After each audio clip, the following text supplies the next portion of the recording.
ஒரு சின்ன பையன் என்னை தேடிட்டு ஓடி வந்தான். ஒரு கதை சொல்லுங்கன்னா. சொந்தமாக எதுவும் தெரியாதேன்னு. உங்களுக்கு சொந்தமாக எதுவும் தெரியாதுன்னு எனக்கும் தெரியும் அப்படின்னா. இந்த பையன் அடிக்கடி என்கிட்ட வந்து கதை கேட்குறவன். அதனால் என்னோடய ரகசியம்லாம் அவனுக்கு அத்துப்படி. அதனால தான் அவ்வளவு தெளிவாக அடித்து விட்றான். சரி, இப்போ என்ன செய்யலாம்னு. பழைய கதை ஏதாவது ஒன்று சொல்லுங்களேன்னா. உனக்கு கிருஷ்ணதேவராயரை தெரியுமான்னு. அவர்கிட்ட நேரில் பழக்கம் இல்லை, ஆனால் அவரை பற்றி புஸ்தகத்தில் படிச்சிருக்கேன்னா. சரி, இவங்கிட்ட மேற்கொண்டு பேச்சு கொடுத்தா நம்மளை ஒரு மாதிரி ஆக்கி விடுவான் அப்படிங்கிறத யூகம் பண்ணிக்கிட்டு அவனை உட்கார வச்சு கடைசி வரைக்கும் குறுக்க பேசக்கூடாது அப்படின்னு ஒரு கண்டிஷனையும் போட்டுட்டு அந்த கதையை சொன்னேன். ஒரு சமயம் கிருஷ்ணதேவராயர் சமஸ்தானத்துக்கு ஒரு பெரிய வித்வான் வந்து சேர்ந்தாராம். என்னோட போட்டி போடுறதுக்கு இந்த ஊரில் யாராவது இருக்கீங்களா அப்படின்னு சவால் விட்டாராம். அந்த ஊரில் இருந்த பெரிய பெரிய வித்வான்லாம் இது ஏதுனா வம்பா போச்சுன்னு நினைக்க ஆரம்பிச்சிட்டாங்க. யாரும் அந்த ஆளோட போட்டி போடுறதுக்கு தயாராக இல்லை. எல்லாரும் நடுங்கிக்கிட்டு இருக்கிறாங்க. அந்த நேரத்தில் ஒருத்தன் மட்டும் தைரியமாக முன்னுக்கு வந்தான். அது யாருன்னா தெனாலிராமன். அந்த சமஸ்தானத்தில் விகட கவி அவன். என்ன அனுப்புங்க போட்டிக்கு, நான் ஜெயிச்சு காட்டுறேன்னா. உனக்கு அவ்வளவு தைரியம் இருக்குதா அப்படின்னு கேட்டாங்க. தைரியம் மட்டும்தான் என்கிட்ட இருக்குது, ஆனால் தைரியம் இருந்தால் அதிர்ஷ்டம் தேடிட்டு வருங்கிறது எனக்கு தெரியும் அப்படின்னா. அடுத்த நாள் போட்டி ஆரம்பமாச்சு. அந்த பெரிய வித்வான் வந்து நின்னார். தெனாலிராமன் எதிரில் வந்து நின்னான். அந்த வித்வான் ஒரு விரலை காட்டினார். தெனாலிராமன் பதிலுக்கு 2 விரலை காட்டினான். வித்வான் 3 விரலை காட்டினார். இவன் உடனே 4 விரலை காட்டினான். உடனே 5 விரலை காட்டினார் அவர். தெனாலிராமன் உடனே தன்னுடைய கை முஷ்டியை காட்டினான், கையை மூடி காட்டினான். அவ்வளோதான். அந்த பெரிய வித்வான் கிருஷ்ணதேவராயர் காலில் விழுந்தார். நான் தோத்துட்டேன், என் தோல்வியை ஒத்துக்கிறேன் அப்படின்னு சொல்லிவிட்டார். கிருஷ்ணதேவராயர் அவரை தனியாக அழைச்சிட்டு போய் என்ன நடந்ததுன்னு விசாரித்தார். அந்த வித்வான் விளக்கம் கொடுத்தார். ஆண்டவன் ஒருவன் தான் உண்டுங்கிறத விளக்கறதுக்காக நான் ஒரு விரலை காட்டினேன். அப்படி இல்லை, சக்தியை சேர்த்தா சக்தி சிவன் 2 பேர் உண்டுன்னு உங்கள் வித்வான் 2 விரலை காட்டினார். மூர்த்திகள் 3 பேருங்கிறதுக்காக நான் 3 விரலை காட்டினேன். வேதங்கள் 4ன்னு சொல்லி ஒரு 4 விரலை காட்டினார். பஞ்சபூதங்கள் 5ன்னு நான் 5 விரலை காட்டினேன். அதையெல்லாம் அடக்கி ஆளணும்னு சொல்லி அவர் கையை மூடி உறுதியாக காட்டினார். அடடா, உங்கள் வித்வானுக்கு எப்பேற்பட்ட அறிவு! அவர் தான் ஜெயிச்சார், நான் தோத்துட்டேன் அப்படின்னார் அவர். அப்படி சொல்லிவிட்டு அவர் போயிட்டார். அதுக்கப்புறம் தெனாலிராமனை கூப்பிட்டு என்னப்பா நடந்தது அப்படின்னு கேட்டாராம். அதுக்கு தெனாலிராமன் விளக்கம் கொடுத்துருக்குறான். அவன் முதல்ல என்னை கொன்னுடுவேன்னு அந்த வித்வான் ஒரு விரலை காட்டினான். உடனே ஒரு 2 கண்ணையும் தோண்டி போடுவேங்கிறதுக்காக நான் 2 விரலை காட்டினேன். உனக்கு நாமம் போட்டுருவேன்னு சொல்லி 3 விரலை காட்டினான். அதை அழிச்சிருவேன்னு 4 விரலை காட்டினேன். உன்னை அரைஞ்சிருவேன்னு அவன் 5 விரலை காட்டினான். நான் உங்களை குத்தி போடுவேன்னு சொல்லி கையை மூடி காட்டினேன் அப்படின்னா. இப்போ பாருங்கள், ஜெயிச்சது யார்? தைரியம் மட்டும் இருந்துட்டா அதிர்ஷ்டம் தானாக தேடி வருங்கிறது எவ்வளவு உண்மையாக போச்சு. அதனால் நாம் எப்பவும் தைரியமாக இருக்கணும்னு சொல்லிவிட்டு என் எதிரில் கதை கேட்டுட்டு உட்காந்துருந்த சின்ன பையனை பார்த்தேன். அவன் என்னை நிமிர்ந்து பார்த்தான். அவன் தன்னோட கை கால் 2ஐயும் ஒரு மாதிரியாக என் முன்னால் தூக்கி 20 விரலை காட்டினான். எனக்கு ஒன்றும் புரியல. இதுக்கு என்னப்பா அர்த்தம்னு கேட்டேன். இதே கதையை இதுக்கு முன்னாடி என்கிட்ட 20 தடவை நீங்கள் சொல்லியிருக்கீங்கன்னு அர்த்தம் அப்படின்னா. 2 பேர் சுவாரஸ்யமாக பேசிகிட்டு இருக்கிறப்போ குறுக்க புகுந்து தொந்தரவு பண்ணுறதுக்குன்னே சில பேர் இருப்பாங்க. அது ரொம்ப இடைஞ்சலாக இருக்கும். இதே மாதிரி மின்காந்தம் கூட குறுக்க புகுந்து தொந்தரவு பண்ணும். கடைசியில் அது ஒரு பெரிய இடைஞ்சலில் கொண்டாந்து விட்டுரும். சில வீடுகளில் கேபிள் கனெக்ஷன் இல்லாமல் சில தனியார் டிவி காட்சிகள் தெரியும். அதுக்கு என்ன காரணம்னா இந்த மின்காந்த குறுக்கீடு தான் காரணம். இதைத்தான் சுருக்கமாக இஎம்ஐ அப்படின்னு சொல்கிறாங்க. அதாவது எலக்ட்ரோ மேக்னெட்டிக் இன்டர்ஃபியரன்ஸ். இது ஏற்படக்கூடிய இடங்கள் எது எதுன்னு எடுத்துக்கிட்டால் அது ஒரு பெரிய பட்டியலாகவே போயிடும். இந்த இஎம்ஐ தொந்தரவு வந்து கேபிள் டிவியில் மட்டும்தான் இல்லை, ராக்கெட் ஏவுதளத்தில் உள்ள ரேடார்கள், அங்கே உள்ள சில சக்தி வாய்ந்த தொலைத்தொடர்பு சாதனங்கள், விமான தளங்களில் உள்ள ரேடார்கள், கப்பல் தளங்களில் பொருத்தப்பட்டிருக்கக்கூடிய சக்தி வாய்ந்த ஆண்டனாக்கள், இப்படி நிறைய சொல்லலாம். காவல் நிலையங்களில் பயன்படுத்தப்படுகிற வயர்லெஸ் தொடர்பு சாதனங்கள் கூட ஓரளவுக்கு இந்த மின்காந்த அலைகளை வந்து வெளியிடும். நம்ம வீட்டில் உட்காந்துக்கிட்டு ரேடியோ கேட்டுக்கிட்டு இருப்போம் அல்லது டிவி பார்த்துக்கிட்டு இருப்போம். அந்த சமயத்தில் பக்கத்து தெருவில் ஒரு மோட்டார் சைக்கிள் அல்லது காரு, குறிப்பாக பெட்ரோல் இன்ஜின் அது போகிறப்போ அதில் உள்ள மின்கலத்தில் வந்து, அதாவது மேக்னட்டோ பேட்டரியிலிருந்து வெளிப்படுகிற மின்காந்த அலை இங்கே வந்து டிவியிலையும் ரேடியோவிலையும் கரகரப்பை உண்டு பண்ணும். சரி, இது வந்து பெருசாக என்ன இடைஞ்சலை உண்டு பண்ணிட போகுது அப்படின்னு நாம் அலட்சியமாக நினைக்கலாம். வயசானவங்களுக்கு மறதி நோயின்னு ஒன்று வரும்ல, அல்ஷமீர், அதாவது மூளையில் உள்ள செல்கள் வந்து செயலிழந்து போயிடுறது. அது செய்ய வேண்டிய வேலையை மறந்துடும். மனைவியே எதிரில் வந்து நின்னா கூட உன்னை எங்கேயோ பார்த்தது மாதிரி தெரியுதே அப்படின்னு சொல்லிகிட்டு இருப்பாங்க. அப்படி ஒரு மறதி. இந்த விசித்திரமான நோய்க்கு இதுவரைக்கும் மருந்தே இல்லைன்னு வேற சொல்கிறாங்க. இந்த மைக்ரோ ஓவன் அப்படின்னு சொல்லக்கூடிய சமையல் அடுப்புகள் கூட மின்காந்த அலைகளை வந்து வெளியிடுது. சமயத்தில் சில தொழிற்சாலைகளில் கூட பெரிய விபத்துக்களை இந்த இஎம்ஐ உண்டு பண்ணிவிடும். இதை பற்றி தீவிரமாக சிந்திக்க ஆரம்பித்ததே ஒரு விபத்துக்கு பிறகு தான். அமெரிக்காவுக்கும் வியட்நாமுக்கும் இடையில் போர் நடந்ததே, அந்த சமயம் அமெரிக்காவுக்கு சொந்தமான விமானம் தாங்கி கப்பல் ஒன்று வியட்நாமை தாக்கிறதுக்கு தயாராக ஏவுகணைகளோட கடலில் நிறுத்தி வைக்கப்பட்டிருந்தது. தற்செயலாக அந்த பகுதியில் கப்பல் தொலைத்தொடர்பு பகுதிக்கு அருகில் ஊடுருவிய இந்த சக்தி வாய்ந்த ரேடியோ அலைகள் ஏவுகணையில் இருந்த மின்னணு சர்க்கியூட்டை பூர்த்தி செஞ்சு வச்சுட்டுது. அவ்வளவுதான், ஏவுகணை அங்கேயே வெடித்து சிதறி போச்சு. 130 பேர் அந்த இடத்துலையே உடல் கருகி செத்து போட்டாங்க. ஏகப்பட்ட பொருள்கள் நாசம். இந்த விபத்துக்கான காரணம் என்னங்கிறத உடனடியாக யாராலையும் கண்டுபிடிக்க முடியல. ரொம்பவும் கடுமையாக முயற்சி பண்ணி கடைசியாக கண்டுபிடிச்சாங்க, இது வந்து இந்த இஎம்ஐ வேலை தான் அப்படின்னு. மின்னணு தொலைபேசிகள் இருக்கு, இதில் பேசும்பொழுது நம்ம காதை வந்து, அதாவது செவியை வந்து ஊடுருவக்கூடிய மின்காந்த அலையானது மூளைக்கு போய் அங்கே மூளை கட்டிகளை உருவாக்க ஊக்கம் கொடுக்குது அப்படின்னு வேற கண்டுபிடிச்சிருக்கிறாங்க. இந்த இஎம்ஐ ரொம்ப குறைஞ்ச மின்காந்த அழுத்தத்தில் நமக்கு எந்த பாதிப்பையும் ஏற்படுத்துறதில்லை. மின்காந்த அலைகள் அழுத்தத்தோடு இருக்கிற இடங்களில் ரொம்ப நேரம் இருந்தோம்னா நம்ம உடம்பின் வெப்பநிலை 2 டிகிரி செல்சியஸ் வரைக்கும் அதிகரிக்குதான். அதனால் வெப்பநிலையை வந்து சீராக்கிறதுக்கு இதய துடிப்பும் வந்து அதிகரிக்குது. இப்படிலாம் கண்டுபிடிச்சிருக்கிறாங்க.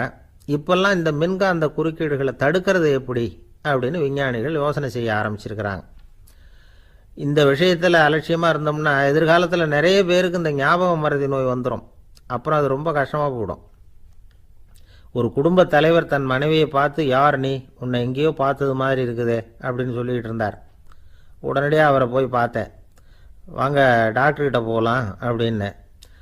அவர் என்னை தனியாக அழைச்சிட்டு போய் காதோட காதாக மெதுவாக சொல்கிறார், இதை பார்ப்பா, என் கையில் பணம் இல்லாத போகலாம், அப்படி மறதி நோய் வந்துட்டது மாதிரி நடிச்சுக்கிட்டு இருப்பேன், அவ்வளவுதான், அதை நீ கண்டுக்காத அப்படின்னார். ஒருத்தர் வேகமாக நடந்து போகிறார்.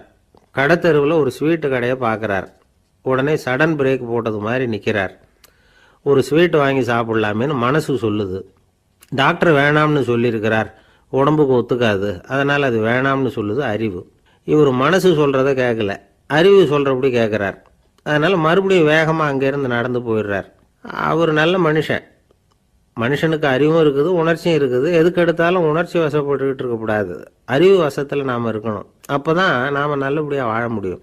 இல்லைன்னா அவஸ்தை தான். மகாபாரதத்தில் சந்தனுன்னு சொல்லி ஒரு அரசன் வர்றான். அவன் ஒரு சமயம் அறிவு வசப்படாமல் உணர்ச்சி வசப்படுறான். அதாவது ஒரு நாள் கங்கை கரையில் ஒரு அழகான பொண்ணை பார்க்குறான். இவனுடைய மனசு அவகிட்ட போயிடுது. அவளை வந்து கல்யாணம் பண்ணிக்கிறதுக்கு ஆசைப்படுறான். அந்த பொண்ணு சரின்னு சம்மதிக்கிறா. ஆனால் ஒரு நிபந்தனை போடுறா. அந்த நிபந்தனைக்கு சம்மதம்னு சொன்னாதான் உன்னை கல்யாணம் பண்ணிக்குவேன்னு சொல்கிறா. சரி, அவள் போட்ட நிபந்தனை என்ன தெரியுமா? இது மாதிரி, நான் உங்கள் மனசு புண்படுற மாதிரி எந்த காரியம் பண்ணாலும் நீங்கள் என்னை ஏன்னு கேட்கக்கூடாது, நான் செய்கிற காரியத்தை தடுக்கவும் கூடாது. அப்படி நீங்கள் செஞ்சால் அடுத்த கணமே நான் உங்களை பிரிஞ்சு போயிடுவேன். இதுதான் அந்த பொண்ணு போட்ட நிபந்தனை. சந்தன அரசன் இந்த நிபந்தனையை வந்து ஒத்துக்கலாமா? இதை அறிவுபூர்வமாக யோசிச்சிருந்தா இதுக்கு கட்டுப்பட்டுருக்க மாட்டான். இந்த நிபந்தனைக்கு நான் சம்மதிக்க மாட்டேன்னு தான் சொல்லியிருக்கணும். ஆனால் அவன் அந்த நேரத்தில் உணர்ச்சி வசத்தில் இருந்தான். அதனால் நீ என்ன சொன்னாலும் சரின்னு ஒத்துக்கிட்டான். அவளை கல்யாணம் பண்ணிக்கிட்டான். இதனால் என்ன ஆச்சு? 7 பச்சை இளம் குழந்தைகளை பிறந்த உடனே அவள் கங்கையில் தூக்கி எறிஞ்சி கொல்லக்கூடிய கோர காட்சியை இவன் ஒன்று பின்னாடி ஒன்றா பார்க்க வேண்டியதாக போச்சு. கடைசியில் 8வது குழந்தை பிறந்ததுன்னு தான் அவனுடைய அறிவு மேலோங்குது. அந்த கொடிய செயலை தடுத்து நிறுத்துகிறான். அந்த 8வது குழந்தை தான் பின்னாடி பீஷ்மர் ஆகிறார். ஒரு பக்தி பிரசங்கத்தில் ஒரு பேச்சாளர் இந்த விஷயத்தை சொல்லிவிட்டு இன்னொரு விஷயமும் சொன்னார். அது என்னன்னா, சந்தனு மன்னன் அறிவுக்கும் உணர்ச்சிக்கும் நடுவில் அகப்பட்டு தவிச்சதுனால அவன் வம்சத்தில் வந்த கௌரவர்கள் உணர்ச்சி வசப்பட்டாங்க, பாண்டவர்கள் அறிவு வசப்பட்டாங்க அப்படின்னு சொன்னார். மனுஷனுக்கு உணர்ச்சியை விட அறிவு மேலோங்கி இருக்கணுங்கிறது சரிதான். ஆனால் அந்த அறிவை எப்படி உபயோகப்படுத்துகிறோங்கிறது முக்கியம். ஒருத்தர் சொன்னார், சார் இன்னைக்கு கோயம்புத்தூரில் ஒரு கல்யாணம், அதுக்கு நான் போக முடியலேன்னு நினைக்கும் பொழுது மனசுக்கு ரொம்ப வருத்தமாக இருக்குது சார் அப்படின்னார். ரொம்ப உணர்ச்சி வசப்பட்டார். அதுக்காக கவலைப்படாதீங்க சார், ஒரு வாழ்த்து தந்தி கொடுத்துருங்களேன் அப்படின்னார் இன்னொருத்தர். அது எப்படி சார் முடியும்னார் அவர். நான் தானே சார் கல்யாண மாப்பிள்ளை அப்படிங்கிறார் அந்த ஆள். ஒரு ஆளை அடையாளம் கண்டுபிடிக்கணும்னா அதுக்கு சுலபமான வழி என்ன? முகத்தை பார்த்து கண்டுபிடிக்கிறது தான். ஆனால் மனுஷன் தப்பு பண்ண ஆரம்பிக்கும் பொழுது அவனை கண்டுபிடிக்கிறதுக்கு வேறு வழிகளை தான் கையாள வேண்டியிருக்கு. கைரேகை அதுக்கு ரொம்ப உபயோகப்படுது. கைரேகைகள் ஒருத்தருக்கு இருக்கிறது மாதிரி இன்னொருத்தருக்கு இருக்கிறது இல்லை. பல் வரிசையும் அப்படி தான். ஏமாத்துறவங்க அதிகமாக போனால் இருக்கிறவங்க எச்சரிக்கையாக இருக்க வேண்டியிருக்குது. பயோமெட்ரிக்ஸ் அப்படிங்கிறது ஒரு பெரிய தொழில்நுட்பம். இதை உபயோகப்படுத்தி சில பாதுகாப்பு உத்திகளை எல்லாம் உருவாக்கி இருக்கிறாங்க அமெரிக்காவில்.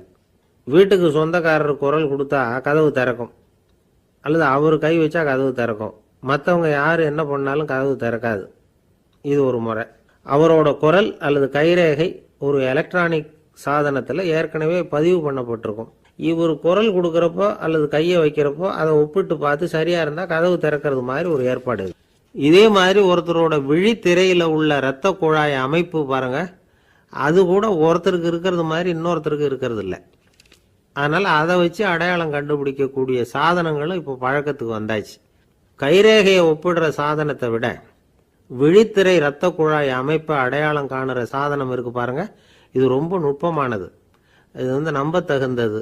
ஒரு ஆளை அடையாளம் கண்டுபிடிக்கிறதுக்கு இது எடுத்துக்கிற நேரம் ஒரு வினாடி தான். ஒரு கருவி இருக்கும், அதில் உள்ள ஒரு சிறு துளையில் கண்ணை வச்சு பார்க்கணும்.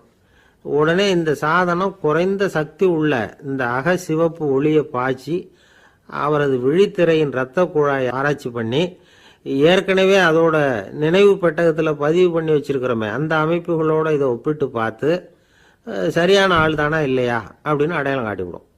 குரலை வச்சு அடையாளம் கண்டுபிடிக்கிறதும் இந்த பயோமெட்ரிக்ஸ் முறைகளில் ஒன்று. ஒரு நபரோட குரலில் டிஜிட்டல் குறியீடுகளை மாற்றி பதிவு பண்ணிக்கிட்டு மீண்டும் அதே குரலை இனம் காணக்கூடிய சாதனங்கள் ஏற்கனவே அமெரிக்காவில எல்லாம் விற்பனைக்கு வந்தாச்சு. ஒரு ஆளுக்கு ஜலதோஷம் பிடிச்சிருந்தா கூட அந்த சாதனம் சரியாகவே கண்டுபிடிச்சிருமா. குரலை மாற்றி பேசுகிறவங்க கூட இந்த கருவியை ஏமாற்ற முடியாது. இதை ஆஸ்பத்திரிகள், வங்கிகளில் உள்ள இரும்பு பெட்டக காப்பறைகள் இங்கெல்லாம் உபயோகப்படுத்தலாம். குழந்தைகள் உள்ள இடங்களுக்கு இது ரொம்ப உபயோகப்படும். கதவு பூட்டிக்கிட்டுதுன்னு வச்சுக்கோங்க, கதவை திறக்கிறதுக்கு சாவி உபயோகப்படுத்த தெரியாத குழந்தைகள் குரல் எழுப்பியே கதவை திறந்துட முடியும். எதிர்காலத்தில் இந்த பயோமெட்ரிக்ஸ் முறை இன்னும் பல ஆச்சரியங்களை ஏற்படுத்தும் அப்படின்னு எதிர்பார்க்குறாங்க. ஸ்டியரிங்கை தொட்டதுமே காரு ஸ்டார்ட் ஆகிடும், சாவி வேண்டியதில்லை. காரு சொந்தக்காரர் தொட்டால் தான் ஸ்டார்ட் ஆகும், வேறு யாராவது தொட்டால் ஸ்டார்ட் ஆகாது. ஒரு மனுஷனோட நடை, அவர் டைப்ரைட்டரை தொடுகிற விதம், இதையெல்லாம் வச்சு கூட ஆளை அடையாளம் காணக்கூடிய தொழில்நுட்பம் வரலாம். என்னதான் தொழில்நுட்பம் வளரட்டும், குடும்பத்துக்குள்ளே நடக்கிற திருட்டுகளை கண்டுபிடிக்கிறது ரொம்ப கஷ்டம். ஒரு வீட்டில் பெட்டியில் இருந்த பணம் காணாமல் போச்சு, வீட்டுக்காரரோ அல்லது பையனோ தான் எடுத்துருக்கணும். பெட்டியை திறந்து பார்த்தா அந்த வீட்டுக்காரம்மா இதிலிருந்து பணத்தை எடுத்தது நிச்சயமாக என் வீட்டுக்காரர் தான் அப்படின்னு சொல்ல முடியல அவங்களால. யோசித்தாங்க, என்னம்மா இப்படி யோசிக்கிறீங்களேன்னு கேட்டிருக்காங்க. நிச்சயமாக இந்த பணத்தை எடுத்தது என் வீட்டுக்காரர் இல்லை அப்படின்னு உறுதியாக சொல்லிவிட்டாங்க அந்த அம்மா. இது கேட்டவங்களுக்கு ரொம்ப ஆச்சரியமாக இருந்தது. அந்த வீட்டுக்காரருக்கு இது ரொம்ப பெருமையாக இருந்தது. அது எப்படி அவ்வளவு கரெக்டாக சொல்கிறீங்க அப்படின்னு கேட்டிருக்கிறாங்க. அப்போ அந்த அம்மா சொல்லிச்சான், பெட்டியில் இன்னும் கொஞ்சம் பணம் மிச்சம் இருக்குது, இவர் எடுத்திருந்தாருன்னா அப்படி மிச்சம் வச்சிருக்க மாட்டார், அதனால தான் அப்படி சொன்னேன் அப்படின்னாங்களாம். ஆந்திர நாட்டில் ஒரு அரசர் இருந்தார். அந்த அரசர்கிட்ட ஒரு அமைச்சர் இருந்தார். அந்த அமைச்சர் பேர் ராயண பாஸ்கர். அவர் ஒரு பெரிய அறிவாளி. அது மட்டும் இல்லை, மிகச்சிறந்த கொடையாளி. யார் எது கேட்டாலும் இல்லைன்னு சொல்ல மாட்டாராம். அதன் காரணமாகவே அவர்கிட்ட இருந்த செல்வம் நாளுக்கு நாள் குறைஞ்சிக்கிட்டே வந்துட்டு தான். கடைசியில் குடும்பத்துக்குன்னு எதுவும் வைக்காமலே அவர் போய் சேர்ந்துட்டார். மகனும் இறந்துட்டார். அந்த குடும்பத்தில் மிஞ்சி இருந்தது அவருடைய மருமகள், ஒரு பேரன், அவ்வளவுதான். இருந்த ஒரே சொத்து பழுதடைஞ்ச ஒரு வீடு. அந்த அம்மா மற்ற வீடுகளில் வேலை செஞ்சு தன்னுடைய பிள்ளைய படிக்க வச்சுக்கிட்டு வராங்க. அந்த புள்ள ஒரு பெரிய வள்ளலுடைய பேரன்கிறது அந்த பள்ளி வாத்தியார்களுக்கும் தெரியும். அதனால் அவங்களும் இவங்ககிட்ட கொஞ்சம் அன்பாகவும் அக்கறையாகவும் பழகி பாடம் சொல்லி கொடுத்துக்கிட்டு இருக்கிறாங்க. ஒரு நாள் ஒரு புகழ்பெற்ற கவிஞர் ஒருத்தர் அந்த பள்ளிக்கூடத்துக்கு வந்திருக்கிறார். ஆசிரியர்கள்கிட்ட பேசிக்கிட்டு இருந்தப்போ ஒரு செய்தியை சொன்னாராம். ராயண பாஸ்கருங்கிற வள்ளல் எனக்கு நிறைய உதவிகள் செஞ்சிருக்கார், என்னை பாராட்டி பரிசுகள்லாம் கொடுத்துருக்கிறார். அந்த வள்ளல் வாழ்ந்த கிராமத்தை பார்க்கணுங்கிறதுக்காக தான் இப்போ இங்கே வந்திருக்கிறேன் அப்படின்னாராம். ஆசிரியர் உடனே இந்த பையனை கூப்பிட்டு, இதை பாருங்கள், இவன் யார் தெரியுமா, நீங்கள் குறிப்பிடுகிற அந்த வள்ளலின் பேரன் அப்படின்னு அறிமுகப்படுத்தினாராம். கவிஞரின் கண்களில் ஆனந்த கண்ணீர். அந்த பரவச நிலையிலேயே அந்த வள்ளலை பற்றி கவி பாட ஆரம்பிச்சுட்டாராம். இந்த சின்ன பையன் அதை கேட்டிருக்கிறான். உடனே என்ன பண்ணான் தெரியுமோ, தன் கையில் அணிஞ்சிருந்த ஒரு பொன் வளையலை கழட்டி அந்த கவிஞருக்கு பரிசாக கொடுத்துட்டானான். எல்லாருக்கும் ஆச்சரியம். தாத்தா இருக்கும் நிலையில் கொடுத்தார், பேரன் இல்லாத நிலையிலையும் கொடுக்குறான். பையனை எல்லாரும் பாராட்டினாங்களாம். இருந்தாலும் அவனுக்குள்ள ஒரு பயம் எதுவும் ஆரம்பமாச்சு. பள்ளிக்கூடம் விட்டு வீட்டுக்கு வரும்பொழுது அந்த பயம் இன்னும் அதிகமாயிட்டுது. அம்மா என்ன சொல்லுவாங்களோ தெரியலையே, ஏதோ திடீர்னு தோணிச்சு வளையலை கழட்டி கொடுக்கணும்னு கொடுத்துட்டோம். குடும்பம் இருக்கிற நிலையில் இப்படி நான் செஞ்சது தப்பா, வீட்டு செலவுக்கே அம்மா எவ்வளவு கஷ்டப்படுறாங்க, வீட்டுக்கு போனதும் என்ன நடக்குமோ தெரியலையே அப்படின்னு நினச்சி பயந்துக்கிட்டே அவன் வீட்டுக்குள்ளே அடி எடுத்து வைக்கிறான். அம்மா கூப்பிட்டு சாப்பாடு போட்டாங்க. அவங்க கண்ணில் படக்கூடாதுங்கிறதுக்காக ஒரு கையை பின்னாடி மறைச்சிக்கிட்டே இருந்தான். அம்மா இதை கவனிச்சிட்டாங்க. ஏய், உன் கையை ஏன் அப்படி வச்சிருக்கிற, உன் கைக்கு என்னாச்சு, ஏதாவது அடிபட்டு போச்சா அப்படின்னு கேட்டுக்கிட்டே கையை எடுத்து பார்க்குறாங்க. வளையலை காணலை. வளையல் எங்கே அப்படின்னு கேட்குறாங்க. இவன் தயங்கிக்கிட்டே நடந்ததை சொல்கிறான். அது கேட்டதும் அந்த அம்மாவோட முகம் கோபத்தால் சவுந்து போச்சான். முட்டாளே, என்ன காரியம் பண்ண அப்படின்னு கன்னத்தில் அரைஞ்சிட்டாங்களாம். அம்மா, என்னை அடிக்காத, ஏதோ தெரியாமல் தப்பு பண்ணிட்டேன் அப்படின்ட்டுருக்கான். மகனே, வளையலை கொடுத்ததுக்காக நான் உன்னை அடிக்கலை அப்படிங்க, பின்ன எதுக்கு அடித்தேன்னு கேட்டிருக்கான். உன் பாட்டனார் ஒரு பெரிய வள்ளல், அவர் எதையும் பாதி வேலையை செய்கிறதில்ல, அவருடைய பேரை நீ அரைகுறை வேலை செஞ்சுட்டு வந்திருக்கிற அப்படின்னாங்களாம். என்னம்மா சொல்கிறேன்ருக்கான். நீ ஒரே ஒரு வளையலை மட்டும்தானே கழட்டி கொடுத்துருக்குற, கொடுக்குறதா இருந்தால் ரெண்டையும் சேர்த்துல கொடுத்துருக்கணும், அதுதானே உங்கள் தாத்தாவுக்கு பெருமை அப்படின்னாங்களாம். அம்மா, தெரியாமல் இப்படி செஞ்சுட்டேன், உங்கள்கிட்டையும் அரை வாங்கிட்டேன் அப்படி இப்படின்னு அவன் சொல்லியிருக்கிறான். இப்போ அம்மா கொஞ்சம் இருங்க, அந்த கவிஞர் இன்றைக்கி நம்ம ஊரில் தான் தங்கியிருப்பார், நாளைக்கு காலையில் தான் அவர் எங்கே இருக்காருன்னு விசாரித்து இன்னொரு வளையலையும் கொடுத்துட்றேன் அப்படின்ட்டுருக்கான். மகனே, நல்ல செயல்களையெல்லாம் நாளைக்குன்னு ஒத்தி போடாத, நாளைக்கு என்ன நடக்குங்கிறது யாருக்கு தெரியும், இப்போவே போ, எங்கே இருக்காருன்னு பாரு அப்படின்ட்டுருக்காங்க. மகன் புறப்பட்டான். பள்ளி ஆசிரியர்கிட்ட போய் கேட்டானா அந்த கவிஞர் எங்கே இருக்காருன்னு. அவர் சொன்னாராம். உடனே போய் அவர் இருக்கிற இடத்துல கதவை தட்டியிருக்கான். ராத்திரி நேரத்தில் இவனை கண்டதும் அவருக்கு ரொம்ப ஆச்சரியம். இவன் இன்னொரு கை வளையலையும் எடுத்து நீட்டியிருக்கான். அவர் திகைச்சு போய் நிற்கிறார். அவரால் என்ன பண்ணுறதுன்னே தெரியல. ஆனந்த கண்ணீர். இது பெரியவர்கள் கூற கேட்ட ஒரு வரலாறு. இன்றைக்கி இப்படிப்பட்டவங்களை பார்க்க முடியுமா? வறுமை வள்ளல் தன்மையை ஒன்று செய்து விடாதுங்கிறதுக்கு இது ஒரு உதாரணம். ஒருத்தன் இன்னொருத்தனை பார்த்து கேட்டானா, எங்கள் தாத்தா உங்கள் தாத்தாவுக்கு 100 ரூபா கடன் கொடுத்துருக்கிறார், அதை எப்போ திருப்பி கொடுக்க போகிறேன்னு. கவலைப்படாத, எங்கள் பேரன் அதை உங்கள் பேரன்ட்ட திருப்பி கொடுத்துருவான் அப்படின்னு நானான் அவன்.